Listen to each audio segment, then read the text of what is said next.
لا الہ الا اللہ لا الہ الا اللہ توحید-sunnat.com لا الہ الا اس ویب سائٹ پر ملاحظہ فرمائیے ممتاز علماء کرام کی تقاریر، درس قرآن و حدیث، اسلامی کتب کا وسیع ذخیرہ، فرقے باطلہ سے مناظرے اور بہت کچھ۔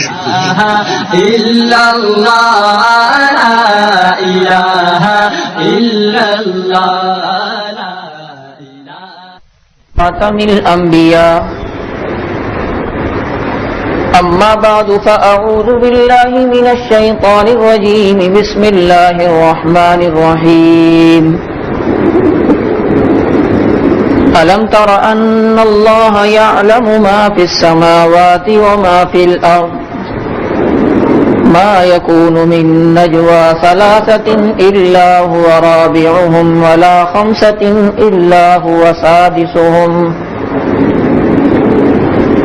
هو سادسهم ولا أدنى من ذلك ولا أكثر إلا هو معهم أينما كانوا قال تعالى في مقام آخر نحن أقرب إليه من حبل الوريد قال النبي صلى الله عليه وسلم لا يؤمن أحدكم حتى أكون أحب إليه من والده وولده والناس أجمعين أو كما قال عليه الصلاة والتسليم صدق الله مولانا العظيم وصدق رسوله النبي الكريم ونحن على ذلك لمن الشاهدين والشاكرين والحمد لله رب العالمين يا رب صل وسلم دائما أبدا على حبيبك خير الخلق كلهم هو الحبيب الذي ترجى شفاعته لكل حول من الأحوال مقتحم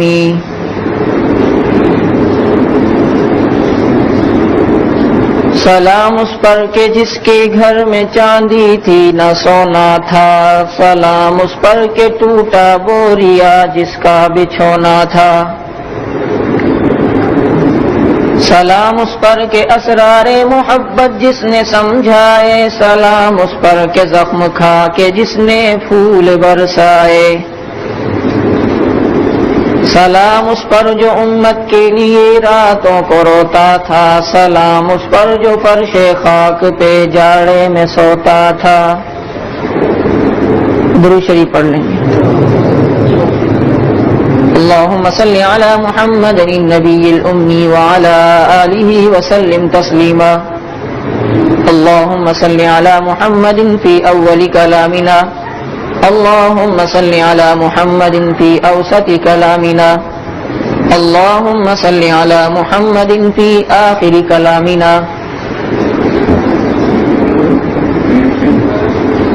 میرے محترم دوستو اور معزز بزرگوں، اللہ مالک الملک کا لاکھ لاکھ احسان ہے کہ اللہ تعالی نے وہ کامل دین عطا فرمایا کہ جس دین کے اندر کسی قسم کے کوئی شک و شبہات کی گنجائش اللہ تبارک و تعالی نے نہیں چھوڑی۔ ایسا کامل دین کہ جس میں پیدائش سے لے کر قبر تک کے مسائل بتا دیے جا چکے ہیں، اور اس کے ساتھ ساتھ اللہ تعالی نے کرم کا معاملہ یہ فرمایا کہ اس دین کی حفاظت کا ذمہ بھی خود اللہ نے لیا ہے کہ انا نحن نزلنا الذکر وانا له لحافظون۔ یہ قرآن پورا دین ہے، تو اس دین کی حفاظت کا ذمہ کس نے لیا؟ اللہ مالک الملک نے۔ اور دوسری بات یہ سمجھیں کہ قرآن کریم یہ وہ موضوع رکھتا ہے کہ جس موضوع کے لیے تمام انبیاء علیہم الصلاۃ والسلام پر آزمائشیں اور امتحانات آئے، اور اس وقت کے گمراہ لوگوں نے انبیاء کو ستایا۔ وجہ یہ تھی کہ تمام نبی اللہ کی توحید کے پیغام کو لائے تھے کہ اللہ کے سوا کوئی الہ نہیں، کوئی مشکل کشا نہیں، کوئی حاجت روا نہیں، کوئی بگڑی بنانے والا نہیں۔ یہ بات وقت کے مشرکوں کو بہت بری لگی اور انہوں نے اس بات کے ماننے سے انکار کیا۔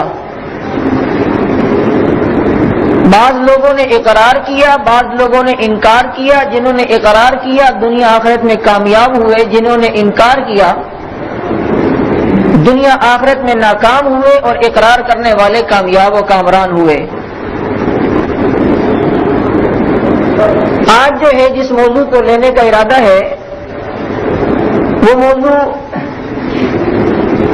تقریباً آج سے 1 سال پہلے بیان کیا تھا، اور پھر ذیل کے اندر اس موضوع کے متعلق باتیں آ جاتی تھیں، لیکن الحمدللہ میری کوشش یہ ہوتی ہے کہ جس موضوع کو شروع میں لیا جائے پھر آخر تک اسی موضوع پر بات ہو۔ وہ موضوع مسئلہ حاضر اور ناظر کا ہے۔ کچھ ساتھیوں کی فرمائش بھی تھی، حالانکہ اپنا ارادہ تو صرف آج 15-20 منٹ گفتگو کا تھا، جس کی وجہ آپ حضرات کو معلوم ہے کہ پچھلا درس بھی میں نہیں دے سکا تھا طبیعت کی وجہ سے۔ دعا کریں اللہ تعالی حق سچ کہنے کی توفیق نصیب فرمائے، اس کو آگے پھیلانے اور عمل کرنے کی توفیق نصیب فرمائے۔ خدا کی قسم اگر اللہ کی توحید کو پھیلاتے ہوئے اسی موقع پر روح قبض انصری سے پرواز ہوتی تو اس سے بڑی سعادت میرے لیے کچھ بھی نہیں ہے کہ انسان اللہ کی توحید بیان کر رہا ہو اور اس توحید کے بیان کرتے ہوئے اگر ایک انسان دنیا سے چلا جائے تو آپ مجھے بتلائیں اس سے بڑی سعادت کچھ ہے؟ اللہ تعالی ہماری دین کی نسبت کو قائم دائم رکھے۔ تو مسئلہ حاضر و ناظر چونکہ ہر جگہ پر بحث لیے ہوئے ہے کہ اولیاء حاضر ناظر ہیں کہ نہیں، ایک طبقہ کہتا ہے کہ نہیں، دوسرا طبقہ کہتا ہے کہ ہے۔ انبیاء حاضر و ناظر ہیں کہ نہیں، ایک طبقہ کہتا ہے دوسرے کہتے ہیں نہیں۔ آمینہ کی در یتیم فخر دو عالم سید الانبیاء محبوب کبریا راس الاتقیاء شمس الضحا بدر الدجا جناب محمد مصطفیٰ صلی اللہ علیہ وسلم حاضر و ناظر ہیں یا نہیں؟ تو بعض لوگ کہتے ہیں، بعض لوگ کہتے ہیں نہیں۔ جو کہتے ہیں وہ بھی دلائل دیتے ہیں، جو کہتے ہیں نہیں وہ بھی دلائل دیتے ہیں۔ اب ہمارے لیے مسئلہ یہ ہے کہ ہر ایک آتا ہے پریشان ہو کر کہ جی فلاں بھی تو قرآن سے دلائل دے رہا ہے، اس نے بھی تو قرآن سے دلائل لیے، اس نے بھی تو قرآن کریم کی آیت پڑھ کر ترجمہ کیا اور اس کی تفسیر بیان کی، کہیں باہر نہیں گیا ہے۔ تو اس سے ایک انسان پریشان ہو جاتا ہے، ذہنی طور پر کنفیوز ہو جاتا ہے کہ کس طرف جائے۔ وہ بھی قرآن سے بیان کر رہے ہیں، یہ بھی قرآن سے بیان کر رہے ہیں، اب دونوں قرآن سے مسئلہ وہ بیان کر رہے ہیں کہ ایک کا رخ دوسری طرف، دوسرے کا رخ دوسری طرف، دونوں اتنے متضاد ہیں اور دونوں متضاد اپنے بیانات ایک اس کتاب سے بیان کر رہے ہیں کہ جس کتاب کی سچائی میں کوئی شک و شبہ نہیں ہے۔ تو یہ پریشانی کیوں ہوتی ہے؟ ایک اصول پتہ نہ ہونے کی وجہ سے۔ اگر یہ اصول پتہ چل جائے انشاءاللہ کبھی بھی اس معاملے میں انسان کو پریشانی نہیں ہوگی کہ وہ بھی قرآن سے بیان کرتا ہے، یہ بھی قرآن سے بیان کرتا ہے، وہ بھی قرآن سے بیان کرتا ہے، کہاں جائے؟ یہ اصول میں پہلے بھی صلاۃ و سلام کے موضوع پہ شاید میرے خیال میں ادھر بیان کر چکا ہوں کہ قرآن کریم ہو یا نبی علیہ الصلوۃ والسلام کی حدیث ہو، اس کو سمجھنے کے لیے سلف صالحین کے اوپر اعتماد کرنا ہوگا۔ قرآن کریم کی ایک آیت ہے، اب اس آیت کا ترجمہ، اس آیت کی تفسیر نبی نے کیا کی ہے، صحابہ نے کیا کی ہے، تابعین نے کیا کی ہے، تبع تابعین نے کیا کہی ہے۔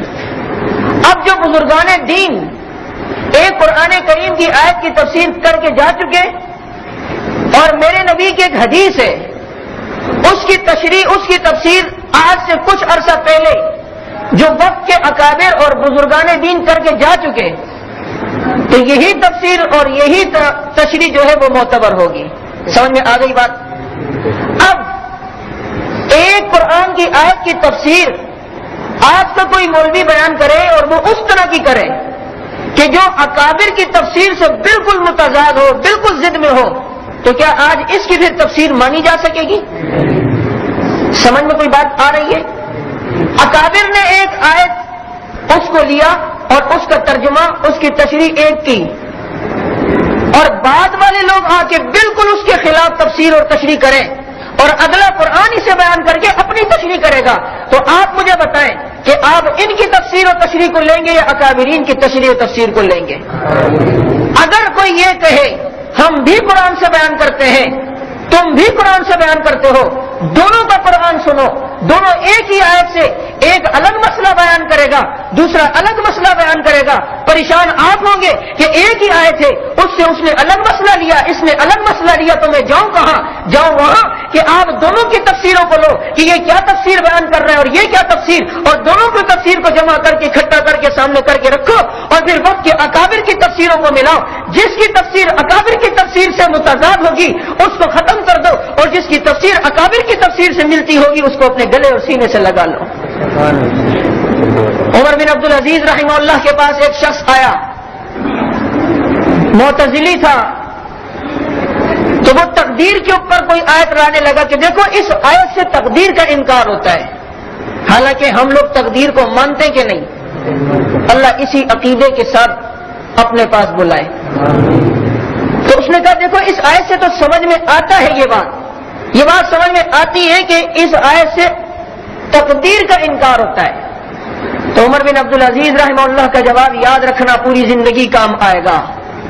انہوں نے کہا کہ یہی آیت نبی نے بھی پڑھی ہے، صحابہ نے بھی پڑھی ہے، تابعین نے بھی پڑھی ہے، اس آیت سے کبھی انہوں نے تفسیر کا انکار نہیں کیا۔ جب اس آیت کی تفسیر انہوں نے یہ نہیں کی، تو جو تفسیر کرے گا میں تیری تفسیر کو نہیں مانوں گا، وقت کے اکابرین کی تفسیر کو مانوں گا۔ آج ایک آیت مثال کے طور پہ، الم تر کیف فعل ربک باصحاب الفیل، اے نبی آپ نے نہیں دیکھا ہم نے ہاتھی والوں کے ساتھ کیا کیا؟ اب اس سے بعض لوگ حاضر و ناظر مراد لیتے ہیں۔ تو اب یہ دیکھنا ہے کہ وقت کے اتنے بڑے بڑے اکابر 1300 صدیوں تک کسی نے اس آیت کے ذریعے سے حاضر و ناظر ثابت کیا ہے؟ مجھے بتائیں، اگر کسی کو معلوم ہو وہ کھڑے ہو کے بتا سکتا ہے، بالکل اجازت ہے۔ کسی بھی اکابر نے، نہ نبی نے اس آیت کی تفسیر میں یہ بات بتلائی، نہ صحابی نے، نہ تابعین نے، نہ تبع تابعین نے۔ سب سے بڑے مفسر قرآن عبداللہ ابن عباس رضی اللہ عنہ نے نبی کے بعد یہ سب سے بڑے مفسر قرآن ہے صحابہ میں، لیکن انہوں نے بھی کبھی اس آیت سے یہ تفسیر بیان کی؟ تو بات میرا کچھ اصول آپ کو سمجھ میں آ گیا؟ یہ میرا نہیں، بزرگان دین کا اصول ہے کہ ایک آیت کی تفسیر ایک مولوی الگ دوسرا الگ بیان کر رہا ہو، پریشان نہ ہو، دونوں کی تفسیر کو لو، پکڑو، دونوں کی تفسیر سامنے رکھو، یاد کرو، اور پھر دونوں کی تفسیر کا موازنہ کرو اکابرین کی تفسیر سے۔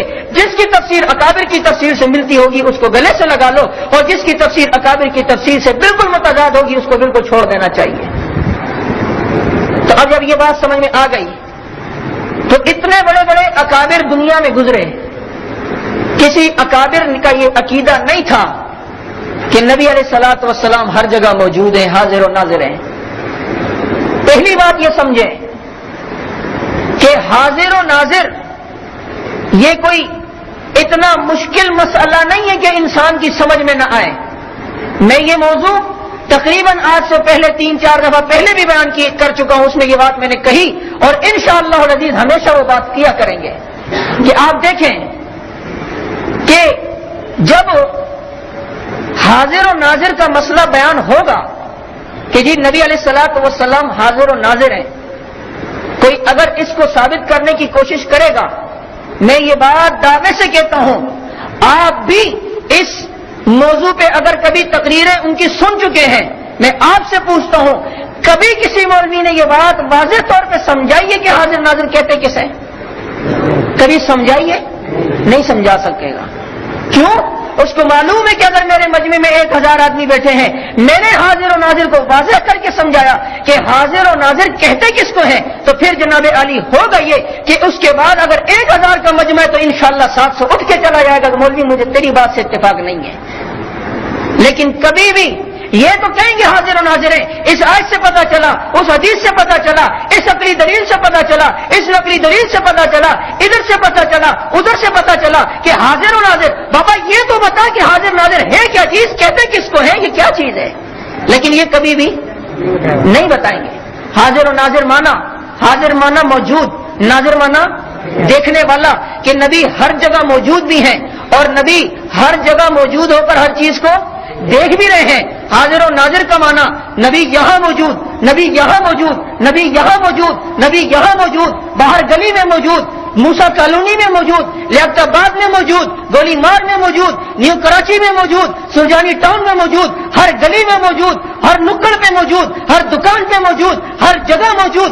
یہ حاضر و ناظر کا معنی ہے۔ یہ عقیدہ ہے باقاعدہ ان کا کہ کوئی جگہ زمین کی ایسی نہیں جہاں پر نبی نہ ہو، ہر جگہ نبی موجود ہے، ادھر موجود، ادھر موجود۔ جاہت میں یہاں تک لکھا میاں بیوی صحبت کرتے ہیں، نبی وہاں بھی موجود ہوتے ہیں۔ جب حاضر و ناظر کا معنی ہے تو پھر یہ عقیدہ تو کیا ان سے بعید ہے۔ جال حق مفتی احمد یار خان کی لام نہیں دکھا سکے تو جو سزا دو، کہ جب میاں بیوی صحبت کرے نبی وہاں بھی موجود ہوتے ہیں، وہاں مانا موجود جہاں پر نبی فرماتے ہیں اور اکاجب کرامن کاتبین فرشتے انسان کے ساتھ ہوتے ہیں، حیا کی وجہ سے اس وقت وہ فرشتے بھی چلے جایا کرتے ہیں کہ جناب علی یہاں پر ابھی ان کا ذاتی معاملہ ہے۔ تو حاضر و ناظر کا یہ معنی آپ مجھے بتائیں، آپ کا عقیدہ ہے کہ نہیں کہ اللہ حاضر و ناظر ہر جگہ موجود ہے؟ تو ہر جگہ ہے کہ نہیں؟ آپ باہر گلی میں کھڑے ہو اللہ ہے کہ نہیں؟ ادھر کھڑے ہو اللہ ہے کہ نہیں؟ ادھر کھڑے ہو اللہ ہے کہ نہیں؟ ہر جگہ اللہ ہے کہ نہیں؟ اب جو اگر یہاں پر کوئی ایسا ساتھی اگر ہو مثال کے طور پہ کہ جو نبی کو حاضر و ناظر مانتا ہو، ایمانداری سے تصور کر کے ذرا آنکھوں کو بند کر کے یہ تو تصور کر کے کیا تیرے ساتھ نبی بیٹھے ہوئے ہیں؟ میں یقین سے کہتا ہوں اگر ایمان ہوگا تو انشاءاللہ تیرا دل یہ کہے گا نہیں نبی میرے ساتھ نہیں بیٹھے ہوئے۔ آپ مجھے بتائیں یہاں نبی بیٹھے ہوئے موجود ہے؟ نہیں۔ آگے جا کے آئے گا کہ کیوں نہیں ہے، اور ہوتے تو پھر کیا ہوتا۔ تو حاضر و ناظر کا یہ معنی ہے، لیکن یہ معنی کبھی بھی نہیں بتایا جائے گا۔ بتائے گا؟ آپ مجھے بتائیں، جو میں نے شروع میں دعویٰ کیا، اگر یہ معنی بتائے گا تو 1000 میں سے 700 اٹھ کے جائیں گے کہ نہیں جائیں گے؟ بابا مولوی صاحب ہمیں تو آپ کی یہ عقیدہ سمجھ میں نہیں آتا کہ ہم جہاں جہاں چل رہے ہوں نبی ساتھ میں موجود ہوتے ہیں، ہم یہاں بیٹھے ہوں نبی موجود ہوتے ہیں، کھانا کھاتے ہوئے بھی نبی موجود ہوتے ہیں، ہر جگہ پانی پیتے ہوئے بھی نبی موجود ہوتے ہیں، کوئی وقت، کوئی گھڑی، کوئی لمحہ، کوئی ساتھ ایسی نہیں ہوتی، کوئی جگہ ایسی نہیں ہوتی جہاں نبی موجود نہ ہو۔ اب یہ عقیدہ رکھنا صحیح ہے؟ یہ ہے حاضر و ناظر کا معنی، جس کو کتابوں میں تو بیان کرتے ہیں لیکن اسٹیج پر، ممبر پر، محراب پر، لاؤڈ اسپیکر پہ کبھی بھی بیان نہیں ہوگا۔ اب اگر نبی حاضر و ناظر ہیں، ہر جگہ موجود ہیں، تو پھر یہ بات سمجھیں، یہ میں پہلے بھی کہہ چکا ہوں، جب نبی موجود ہے، نبی کی موجودگی میں کوئی اور امامت کرا سکتا ہے؟ کوئی اور نماز پڑھا سکتا ہے؟ خدا کی قسم میرے نبی کا مقام تو ایسا ہے کہ معراج کی رات جب بیت المقدس میں تمام انبیاء جمع ہوئے ہیں، جبریل علیہ السلام نے آذان دی ہے، کسی نبی میں اتنی ہمت نہیں تھی کہ مصلی پہ آئے، تمام نبی پیچھے ہے، میرا نبی امام بن کر تمام انبیاء کا امام بن کے آ گیا۔ امام الانبیاء جب نبی موجود ہو، آدم سے لے کر عیسیٰ تک کسی پیغمبر میں یہ ہمت و جرت نہیں کہ وہ مصلی پر آ سکے۔ میری موجودگی میں خدا کی قسم ابراہیم جیسا مقدس پیغمبر بھی مصلی پہ نہیں آ سکتا، خلیل جیسا مقدس پیغمبر مصلی پہ نہیں آ سکتا، اور تو بات کی بات آدم سے لے کر عیسیٰ تک کوئی نبی بھی میری نبی کی موجودگی میں مصلی امامت پہ نہیں آ سکتا۔ تو نبی کو حاضر و ناظر بھی مانتا ہے، اس کے بعد پھر مصلی پہ بھی خود آتا ہے۔ یہ ایک ایسی دلیل ہے جو ساری زندگی گلے میں پھنسی ہوئی ہے، پھنسی ہوئی ہے کہ نہیں؟ جب نبی موجود ہے، نبی کی موجودگی میں کوئی امامت کرا سکتا ہے؟ جلسہ ہو رہا ہوتا ہے، صدر صاحب کوئی اور ہوتے ہیں، کوئی بلو ہوتا ہے تو کوئی بلو ہوتا ہے، تو وہ اتنے سارے بلو ہوتے ہیں، تو وہ سارے جناب علی یہ جلسے کے اندر صدر ہوتے ہیں، میرے نبی کی موجودگی میں کوئی اور صدارت کر سکتا ہے؟ حاضر و ناظر مان کر میں گستاخیاں بتلا رہی، حاضر و ناظر. ان الذین یغضون اصواتهم عند رسول اللہ، اللہ نے فرمایا کہ نبی کے سامنے اونچی آواز میں بات ہو، نبی کے سامنے اونچی آواز میں بات ہو نہیں کرنی. اللہ اگر نبی کے سامنے اونچی آواز میں بات کی تو ہوگا کیا؟ فرمایا حبطت آمین. ہو سکتا ہے ایمان سے بھی ہاتھ دھو بیٹھو، مولوی حاضر و ناظر بھی مانتا ہے، اس کے بعد ممبر پہ کھڑے ہو کے چیخ چیخ کے تقریریں بھی کرتا ہے. نبی کی موجودگی میں آواز اونچی کر سکتے ہیں؟ حاضر و ناظر بھی مانتے ہو، پھر بیوی کے اوپر غصہ بھی کرتے ہو، چیختے بھی ہو، بچوں کو ڈانٹتے بھی ہو، گالیاں بھی پھر لوگوں کو دیتے ہو، پھر جب محلے میں لڑائی ہوتی ہے پھر آپس میں زورے بھی کرتے ہو، اور حاضر و ناظر بھی مانتے ہو. اگر نبی موجود ہے تو نبی کی موجودگی میں زور سے بولنے کی اجازت ہے؟ کہاں پھر جاؤ گے؟ نہیں بچ سکو گے. یہ جب آیت آئی تھی تو ایک صحابی کی آواز فطری طور پہ کچھ زیادہ تھی. بعض لوگوں کی عادت ہوتی ہے، وہ بھلا ایسا اللہ نے بنایا ہوتا ہے کہ آواز موٹی ہوتی ہے، بڑھ جاتی ہے، پوری جناب علی پھیل جاتی ہے، آواز اونچی ہو جاتی ہے. تو وہ صحابی نے اس آیت کے آنے کے بعد نبی کی مجلس میں آنا چھوڑ دیا کہ میں وہاں نہیں جاؤں گا. جب نبی علیہ السلام نے حاضر و ناظر کو پوچھنا پڑتا ہے کہ کہاں گئے، وہ تو ہر جگہ موجود ان کے ساتھ بھی ہے نا. تو بات سمجھ میں آ رہی ہے؟ تو پھر ڈھونڈا، پتا کیا تو پتا چلا وہ صحابی اس وجہ سے نہیں آ رہے. وہ کہنے لگے میں ضرور آتا، لیکن میں ڈرتا ہوں کہ نبی کے سامنے اگر میری آواز اونچی ہو گئی تو ایسا نہ ہو میرے عمل کہیں تباہ نہ ہو جائے. اور خدا کی قسم راہ ملتی ہے شب میں تاروں سے، اور ہدایت محمد کے یاروں سے. یہ نبی کا یار ہے. اگر اس کا عقیدہ ہوتا کہ نبی ہر جگہ موجود ہے، وہ یہ بات کبھی نہ کرتے کہ میں مجلس میں اس وجہ سے نہیں جا رہا کہ میری آواز اونچی نہ ہو. اگر ان کا یہ عقیدہ ہوتا تو وہ یہ سمجھتے میں دنیا کے جس کونے میں بھی جاؤں گا آواز اونچی نہیں کر سکتا کہ نبی وہاں موجود ہے. لیکن یہ بات نہیں کی، نبی کی مجلس میں آنا چھوڑا ہے کہ میں وہاں نہیں جاؤں گا اس لیے کہ وہاں نبی موجود ہوں گے، وہاں نبی موجود ہوں گے، وہاں زور سے بات کروں گا تو کہیں عمل تباہ نہ ہو جائے میرے. یہ صحابی کا عقیدہ ہے. تو آ کر وجہ بیان کی، آ کر وہ اس وجہ سے نہیں آ رہے. حضور نے فرمایا اس کو کہہ دو آ جاؤ، یہ عذر ہے، یہ عذر ہے، اس کے بارے میں کوئی پوچھ گچھ نہیں ہوگی. تو وہ صحابی نے آنا چھوڑ دیا تھا، اور تم حاضر و ناظر مان کے پھر اتنے زور زور سے چیخو چلاؤ بھی، اور پھر گالی گلوچ بھی، اپنے بچوں کو بھی ڈانٹو، بیویوں کو بھی ڈانٹو، اتنے زور زور سے گلے پھاڑ کر تقریریں بھی کرو. بتاؤ ایمان باقی رہے گا؟ مشرک کا ایمان تو ویسے بھی باقی نہیں رہتا. اللہ تعالی ہم سب کی حفاظت فرمائے. تیسری بات، حاضر و ناظر مانا نبی کی ہجرت کا انکار ہوگا.